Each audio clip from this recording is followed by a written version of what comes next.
News impacting the Black community. Listen to the Black Information Network on the iHeartRadio app or log on to BINnews.com.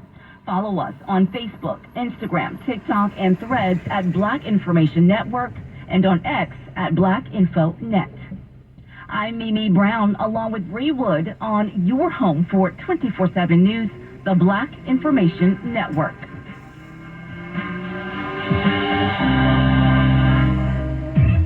Time now for another crime prevention safety tip. Install safety apps on your phone and use GPS tracking to share your location with trusted contacts when traveling alone. A message from your home for 24/7 News, the Black Information Network.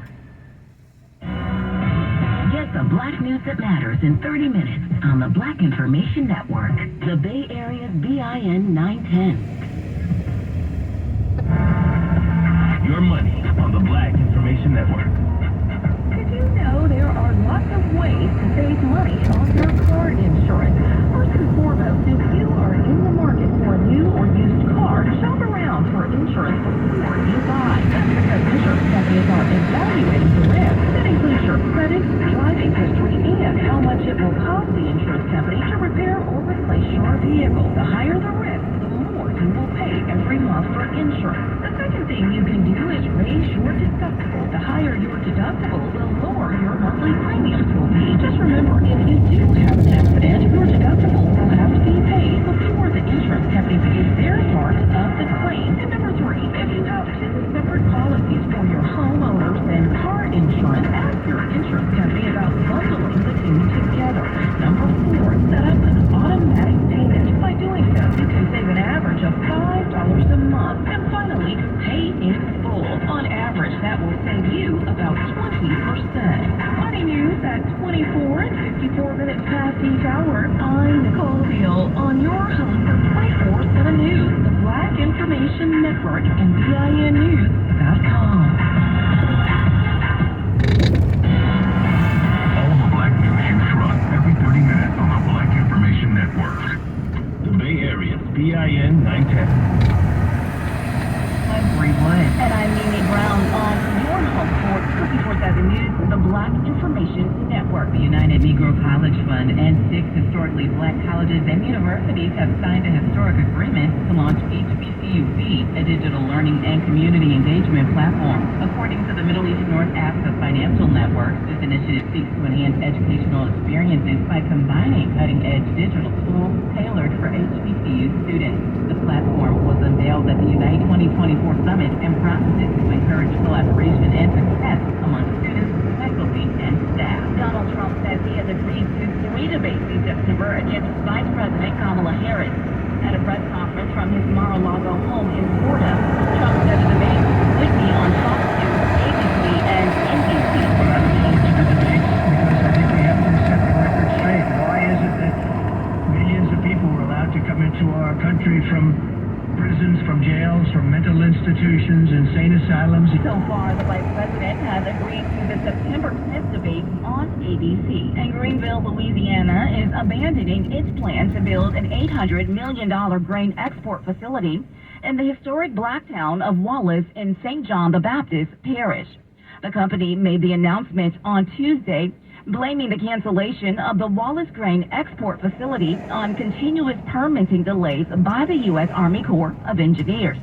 VOA News reports the decision comes after years of opposition from residents and activists who argued the project would harm cultural heritage sites and worsen pollution in the area known as Cancer Alley. And Seattle's Eagle's famous chicken, founded in 1984, has expanded to a 18th location after receiving a major boost from Oprah Winfrey's endorsement. Known for its Louisiana-style fried chicken, the restaurant gained fame when Oprah praised it back in 1989, leading to a surge in popularity. The latest branch opens in Kirkland, Washington, continuing the legacy of black founders Louis Rudd, Giselle Stevens, and Faye Rudd. The family-owned chain now stretches from Seattle to Spokane and parts of Oregon. I'm Bree Wood, along with Mimi Brown, on your home for 24/7 News, the Black Information Network. Your Washington Roundup is next. The Biden administration is continuing its push for a ceasefire deal between Israel and Hamas amid rising tensions in the Middle East. In an interview with ABC's This Week, White House Deputy National Security Advisor John Biden said a ceasefire in Gaza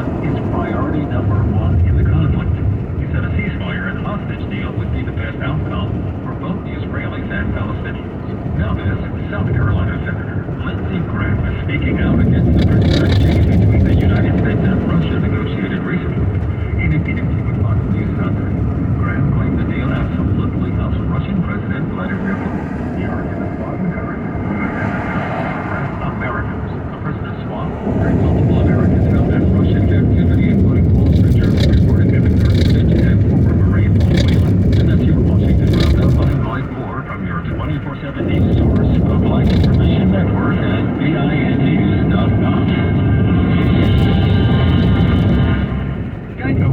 turns easy, as easy as spinning the whole yoga class in child's pose. Go ahead and lift to plank and transition your way to side plank on the right. I'm gonna stay right here, curled up in a ball on the ground. Lift your left leg Nope, and your left arm. not for me. And take 5 deep breaths. Oh, that part I can do. With 24/7 emergency roadside service, it's easy to Geico. If it's in your practice, now would be the time to go into a headstand. I'm out. Wildfires are increasing in frequency and severity, turning what were once distinct fire seasons into a nearly year-round threat. And as with other disasters, those most vulnerable to the effects of a wildfire are people who were most vulnerable the day before. Direct Relief, the nonprofit focused on improving health in hard-pressed communities, is there to help during wildfire season. Direct Relief provides emergency shipments of N95 masks and critical medicines, often requested during wildfires and evacuations. Learn more at directrelief.org. The Bay Area's BIN 910 is powered in partnership with Direct Relief and Chevy. Thank you for partnering with a purpose on the Black Information Network.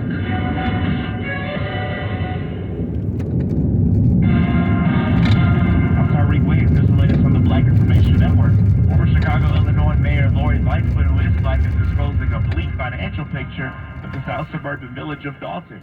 During a board meeting this week, Lightfoot said Dalton has a deficit of more than $3.5 million. 3 or 4 men accused of holding down and killing a black man outside of Milwaukee, Wisconsin's downtown Hyatt are in custody. A judge spoke to suspect Ty Erickson via video phone. Bond was set for the 2 suspects, while the third is waiting to go before a judge. Former President Donald Trump says he drew a bigger crowd on January 6, 2021 than Martin Luther King Jr., who is black, during his 1963 I Have a Dream speech. At a news conference, Trump was asked if there would be a peaceful transfer of power. After the November election, the former president insisted there was a peaceful transfer after he lost in 2020. That's the latest. I'm Tyreek Widow. You're home for 24/7 News, the Black Information Network.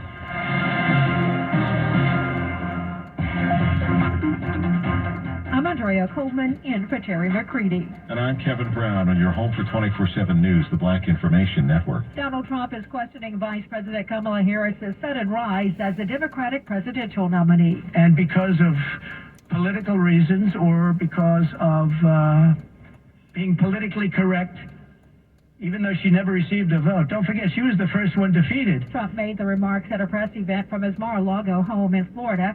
The former president also said it was not a sure thing that Biden was going to lose.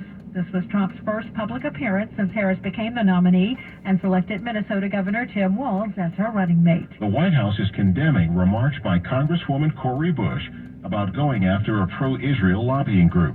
White House spokesperson Karine Jean-Pierre says President Biden finds the comments to be off-putting. It is important that we be very mindful of what we say. This kind of rhetoric is inflammatory and divisive and incredibly unhelpful. Look, we're going to continue to condemn any type of political rhetoric in that way. Bush vowed to go after the American-Israel Public Affairs Committee, known as AIPAC, after she lost the Democratic primary in her bid for re-election. The Super PAC was a major funder of Bush's opponent, St. Louis County Prosecutor Wesley Bell. Television host Montel Williams is defending Governor Tim Walz's comments about his military service. This after Republican vice presidential nominee Congressman J.D. Vance questioned Walz's claims of serving in a combat zone. Here's what Williams, who is a military veteran, told CNN. I think Walz, he has a right to say what he said. If he carried that rifle from the armory over to the practice range to qualify, he carried a weapon. That is a weapon of war. Vance also questions the timing of Walz's retirement in 2005 when he left the National Guard to run for Congress. Walz served 24 years in the military. For that, Williams says he should simply be thanked, not questioned, for his service. A new report proposes asking Latinos how they are perceived on the street to better understand their ethnic experience in America. The Latino Policy and Politics Institute at UCLA says the experience of people who identify as Latino and Hispanic can vary by the perception people make of them based on their physical features. This coincides with findings by the Pew Research Center, which shows Latinos who look black or Asian report being subjected to more racist treatment than Latinos who look white. Researchers suggest the government include a question about what they call street race on census forms to better capture these differences. A Nigerian American athlete with dual citizenship Championship in both countries is celebrating a long-desired Olympic victory. Annette Etchikun-Woke